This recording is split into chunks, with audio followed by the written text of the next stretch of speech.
Good morning, everyone. So today, let us try to derive an expression for C of t for a standard second order system under unit step excitation. All right. So this derivation is being carried out by considering an underdamped system.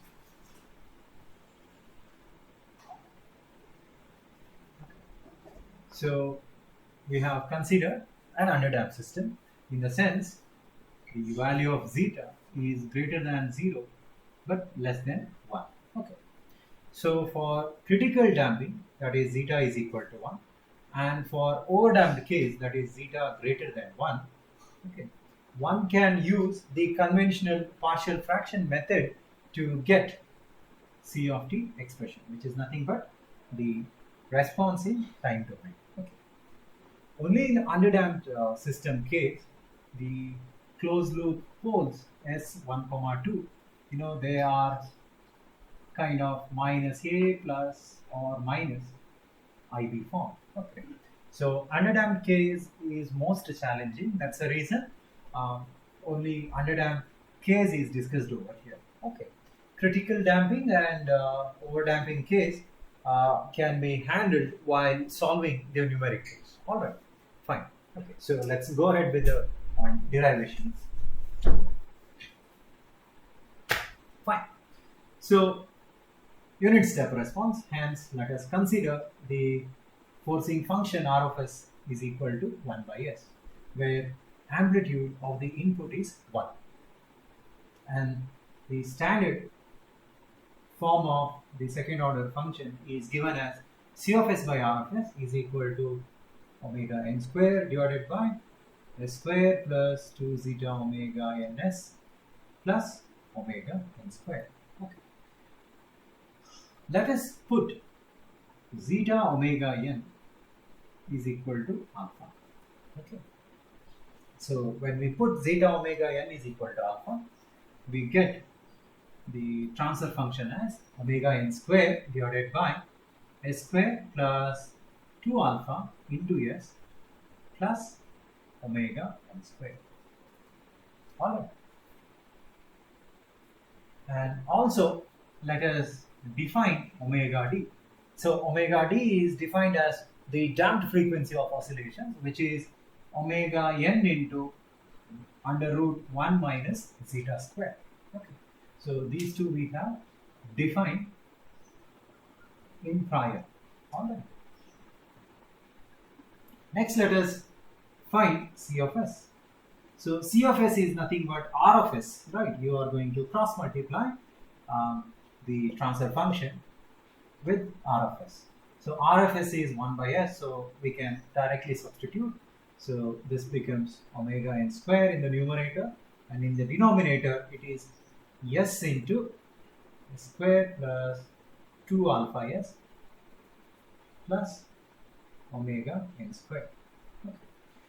So using partial fraction method, you can convert the product form into sum form. So that is a by s, your first term, and the second term can be written as bs plus c divided by the quadratic equation s square 2 alpha s plus omega n square.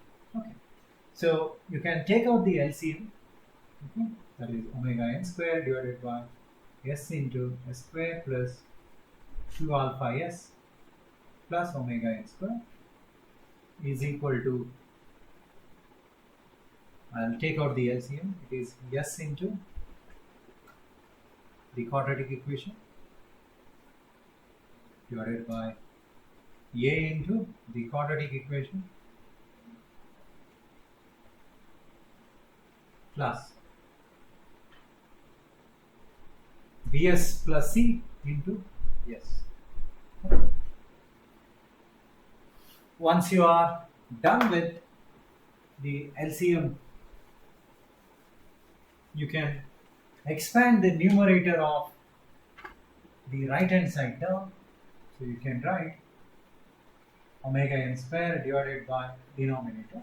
Okay. So this is my denominator. So let me take it as it is. is equal to, okay, just let me expand the numerator. So what do I get? A into s square, and here I have bs into s.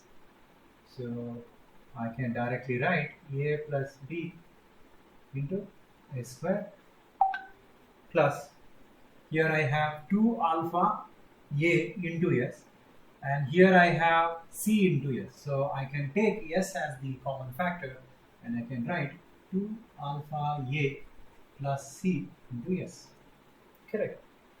Plus the independent of s term, which is omega n square into a, divided by the denominator factor. Okay. So after this, what you can do is you can compare the coefficients of LHS of numerator with the coefficient of, RHS of the numerator. Okay, so what do I have here? So LHS of the numerator is independent of s, so omega n square you have, which is independent of s. And on RHS, I have omega n square into a, which is also independent of s. So I can equate omega n square with the coefficient of s to the power 0 here. So I get a is equal to 1. Okay. And then you can equate the coefficient of s square term. On LHS, you don't have any s square term, it is 0. And on RHS, you have coefficient as a plus b. Okay. So that is b is equal to negative a or negative 1, because a is 1. Okay. So this is coefficient of s to the power 0. So here we are comparing the coefficient of s to the power 2. And finally, you can compare coefficient of s to the power 1. So 0, because there is no s term here, is equal to 2 alpha a plus c. That implies a is equal to 1, you have already found. So c is equal to negative 2 alpha. Okay. So these are our a value, b value, and c value. Okay. So once you know these values, you can complete the summation series. Okay, that is c of s is equal to a by s, that is 1 by s. Okay, plus b by s. So sorry, bs plus c divided by the standard second order equation. So plus b is minus 1. So you have minus s minus 2 alpha. Okay, remember this was bs plus c. Okay, so b is minus 1 and c is minus 2 alpha, divided by s square plus 2 alpha s plus omega n square. Okay. So what I will do, I will take out the negative sign outside.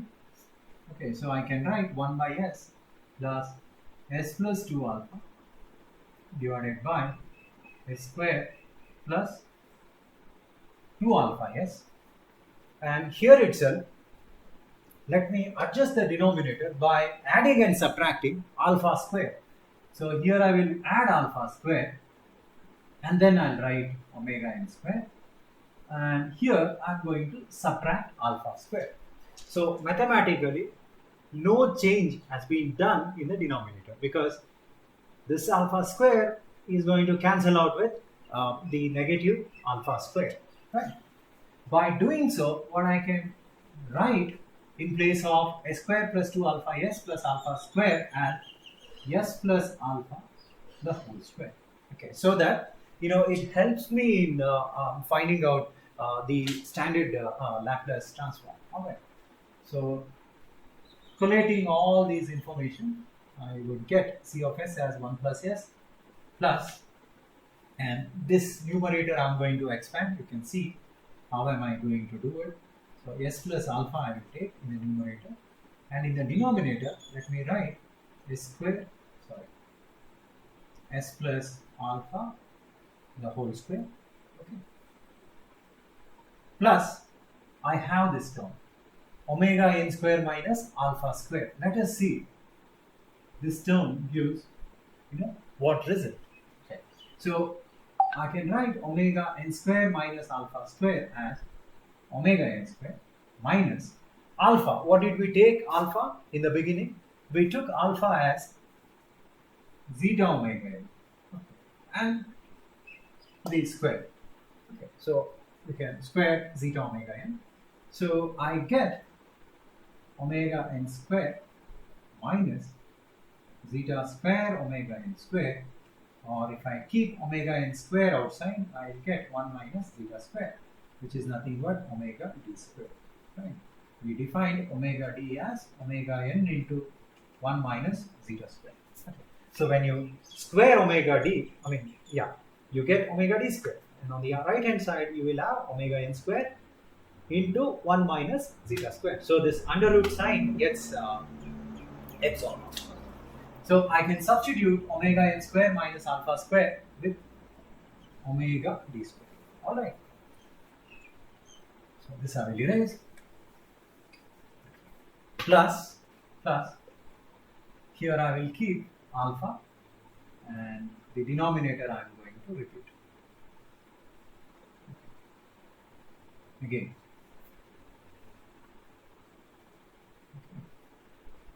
So this is minus sign because you are taking negative sign outside, right? So this should have been minus. Okay. Please make a correction. This should have been negative because we have taken this negative sign outside. All right. Let me just catch my breath.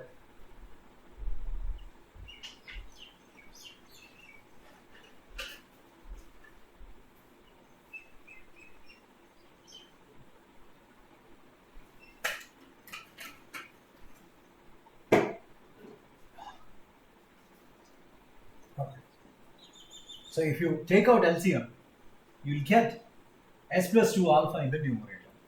So mathematically this expression is still correct. Okay.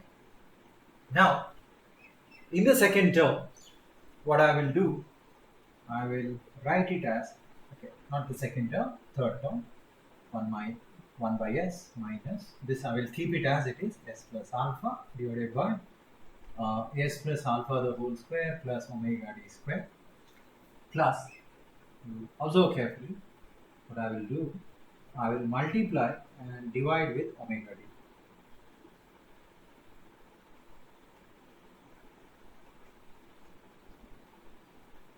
Okay, what I have done, I have multiplied and divided with omega d. Okay. By doing this, I will be easily able to apply the inverse Laplace. So next, you can write apply inverse Laplace transform. Okay, so let us apply inverse Laplace transform. Let us see what result we are going to get. So inverse Laplace of C of s, which is equal to inverse Laplace of 1 by s minus inverse Laplace of the first function s plus alpha divided by s plus alpha the whole square plus omega d square, plus inverse Laplace of omega d divided by s plus alpha the whole square plus omega d square into this constant ratio alpha by omega d. Close the bracket. Okay. So Laplace inverse of C of s is C of t is equal to Laplace inverse of 1 by s is 1 because it's a unit step function, minus Laplace inverse of this is a standard form, which is e to the power minus alpha into cos omega d. So this is the standard form. That's the result, that's the reason we had adjusted this particular term. Okay. Similarly, let me put the parenthesis. The second term of this particular equation can be written as alpha by omega d. Once again, in place of alpha, I will substitute back, that is zeta omega n divided by in place of omega d, I can write omega n into 1 minus zeta square. So what happens is that omega n gets cancelled, and the Laplace inverse of this whole term, which is again exponential term, alpha t into sine omega dt. Okay. This is what you get in place of these two terms, the standard Laplace formula. Okay, you can open up any reference book and you can cross-check about these two results. Okay, they are the standard inverse Laplace function of e to the power minus ut into cos omega dt. Okay. You can further simplify this expression by substituting, zeta omega n in place of alpha, and also by taking LCM, because here you have zeta by under root 1 minus zeta square, so you can take LCM. Okay, take LCM. So you can take LCM, and also you can keep e to the power minus alpha t, which is zeta omega nt, outside the bracket. So you get e to the power, okay, in place of alpha, I will substitute zeta omega n into 2. Alright, into, when you take out LCM, you get 1 minus zeta square here, into cos term, plus you will have zeta here into sine term. Okay. And the denominator, you can bring it outside, 1 minus zeta square. Okay. Now this is of the form something like sine theta cos theta, sine theta sine A cos B and cos A sine B, right? Provided if you can substitute this zeta and under root 1 minus zeta square with the appropriate sine and cosine values. Okay, so that can be extracted from the impedance triangle. Okay, so for impedance triangle, what you can do is you can draw the pole zero plot. Okay, so this is my pole zero plot. So in the pole zero plot, let me place S1 comma S2. Okay, so S1 comma S2 is zeta omega n minus zeta omega n plus or minus omega n into under root 1 minus zeta square. So this is plus j omega n into 1 minus zeta square, and this value is minus j omega n into under root 1 minus zeta square, and the real part is minus zeta omega n. Okay, this is your S1 and this is your S2. In the beginning we have mentioned about S1 and S2. Now what you can do is you can connect, let us say, pole S1 to the origin.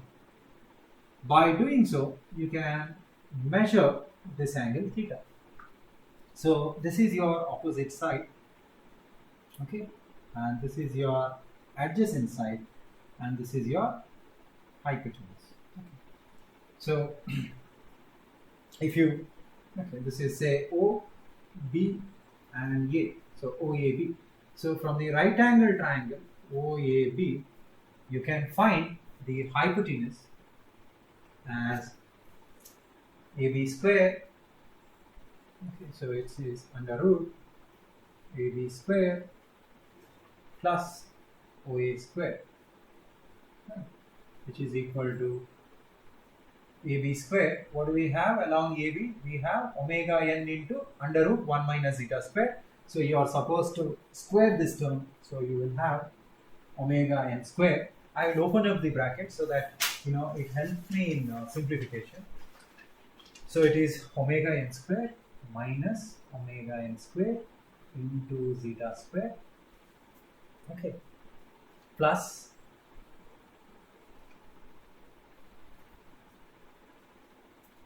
zeta omega n whole square. So that is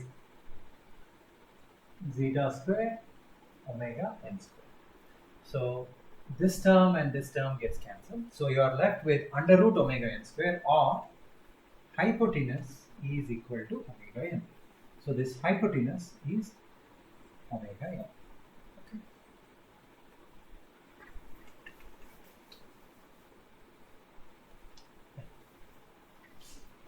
I will retain this equation here, okay, so that I will be able to substitute some appropriate trigonometry values in place of under root 1 minus zeta square and zeta. Alright. So find cos theta from the damping triangle. So cos theta is adjacent by hypotenuse. So what do we have in adjacent side? We have zeta omega n. Okay, you can take out the modulus because length is nothing but the modulus, right? Divided by hypotenuse. Hypotenuse, what do we have? Omega n.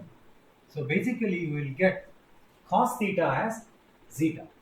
So this zeta can be written as cos theta. Alright. Now you try to find out sin theta. So sin theta is opposite side divided by hypotenuse. So opposite, what do we have?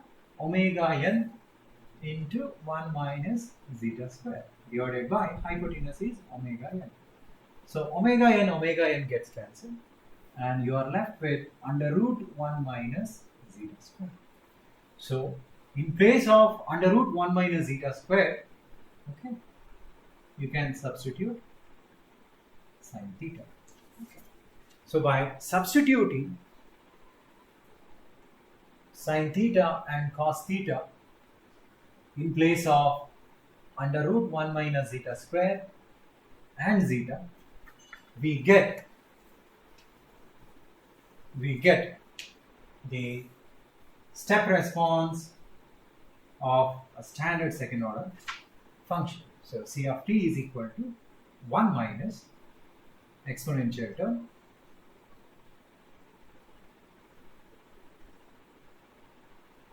zeta square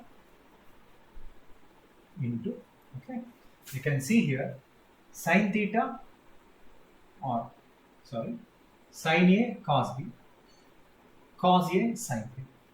So we can write sin of A plus B, A being say omega dt and B being say theta.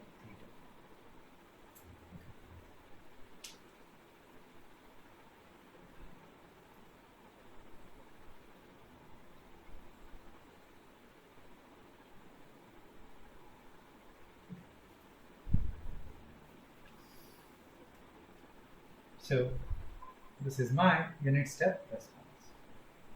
Here you can put that back. This is our unit step response. Fine. So very important exam point of view as well as competitive exam point of view. Okay. So one question will be asked in the externals. Okay. Either you will be asked to derive the step response of a standard second order function, or you will be asked to solve some problems based on this. Okay. Okay. And where omega d you can write. Okay, and theta can be written as tan inverse of under root 1 minus zeta square divided by zeta. Okay. It's from the damping triangle. Okay, this is from dt, damping triangle. You can extract that theta angle. Fine. So this is the time response. Okay. Now, 4 things I wanted to discuss over here. Okay. So this first thing is, this equation is valid only for step input. Okay, this result cannot be extended to system which is under the excitation of input which is other than the step input. All right. So for a ramp input, parabolic input, or any arbitrary input which is not step in nature, you cannot extend the results. Okay. So it holds good for only step function. All right. Now, The second point, what I wanted to discuss is that um, if your step function is consisting of amplitude A, okay, say for example, R of S is sum A by S. Okay. If this is the case, you can still apply the standard result to find C of t. Okay. So this can be done simply by multiplying the amplitude A with the standard result of unit step response. Okay.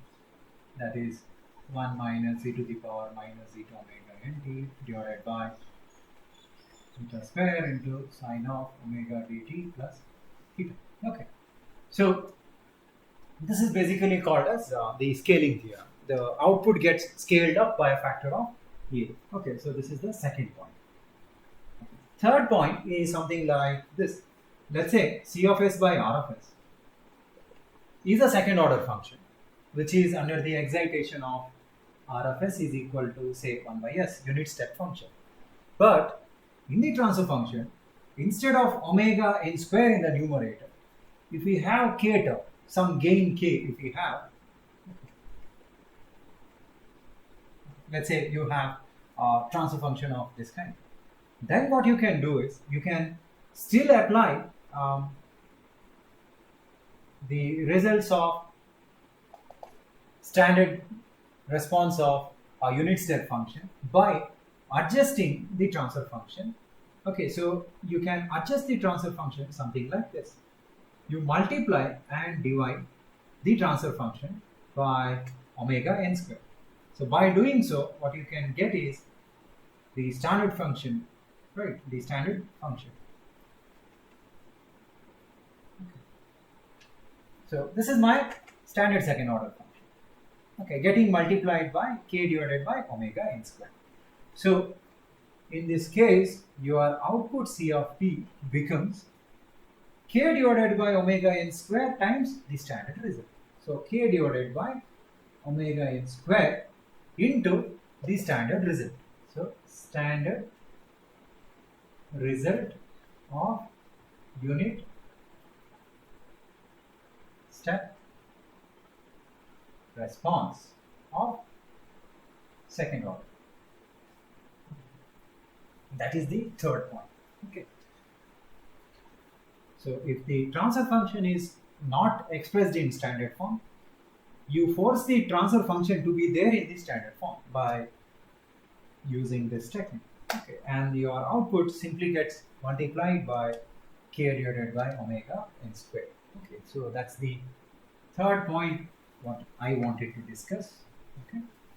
The fourth point is related to overdamped case and critical damped case. Okay, that is when zeta is equal to 1 or zeta is greater than 1. So when your damping is of this kind, okay, that is critical damping,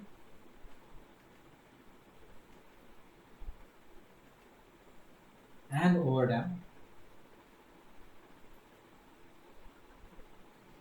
Okay. If your damping is zeta is equal to 1 or zeta is greater than 1, you cannot apply the standard result. Okay, because in the beginning I said this standard result is being derived by considering an underdamped system. So underdamped system's output cannot be taken for critical damping and overdamping case. Alright. So if such is your system, then what you have to do is you have to apply partial fraction method to solve for C of t. Okay, you have to simply apply partial fraction method to solve C of t. Okay, and this method is very simple. That's because when zeta is equal to 1 and zeta is greater than 1, you get S1, 2 as negative real repetitive roots for critical damping, say K1 and minus K1, okay, minus K1, repetitive with negative real parts. And you also get the roots having negative value, the real roots having negative value, but they are unequal, say minus k1 and minus k2. Okay. So when you have real roots, partial fraction method is very, very simple, right? Just you have to apply the inverse Laplace to get, let's say, 1 divided by s plus k1. So that is basically the exponential function.